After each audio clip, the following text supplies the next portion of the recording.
What's going on, everybody? This is Shamar here again with a little bit different of a video today. Today I'm bringing you my coverage of what happened at GenCon 2015, the 4 best days in gaming. It was a very busy experience and a very different experience this year for me at GenCon.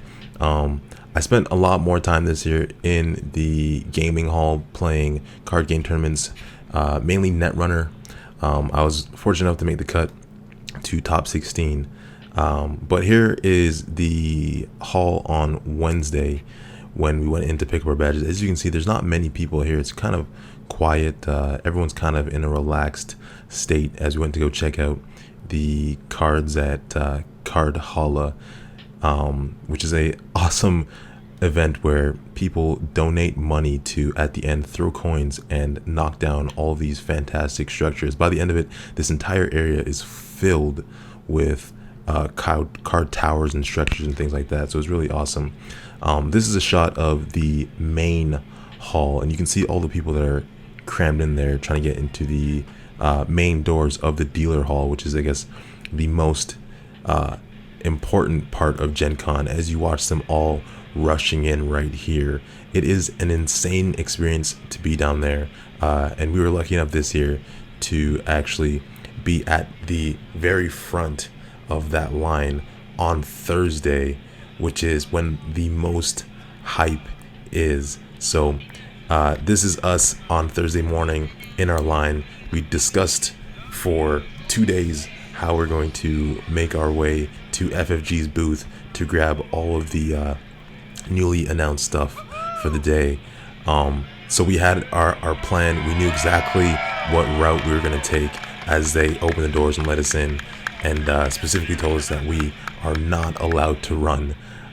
So I did my best speed walking here, and this, as you will see, is the route that I had to take to get to FFG's booth.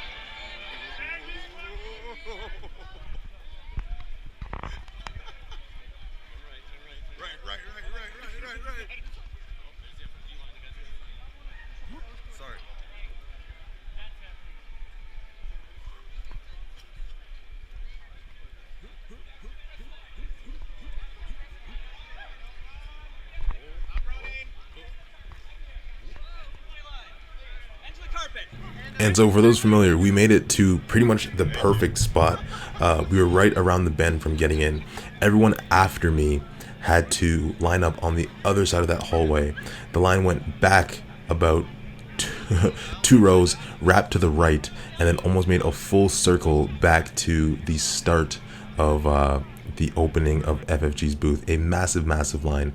And here's a shot of the new stuff that was announced, the Netrunner Data and Destiny pack, as well as the 2 last data packs and a Game of Thrones card game 2.0 were the 2 major things that I wanted to get, and that's why I needed to get to the booth as soon as possible. I didn't want to sell out, and I didn't want to be in line all morning.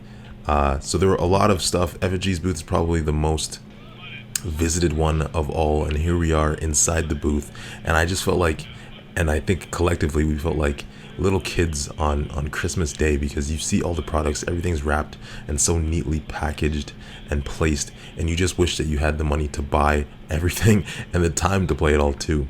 But by the end of it, I did end up grabbing just the Data and Destiny, Game of Thrones 2.0, a couple of copies for myself and for friends back home. And here we are unboxing it after waiting for I don't know how long since the announcement of 2.0, having all of us been huge fans of the 1.0 version of this game. But overall, it was a great experience at Gen Con, even though I didn't get to spend as much time as I wanted to in the exhibit hall and demoing games and whatnot. Like I said, I made top 16. I did super well in the Kingslayer tournament as well, and it was a fantastic time.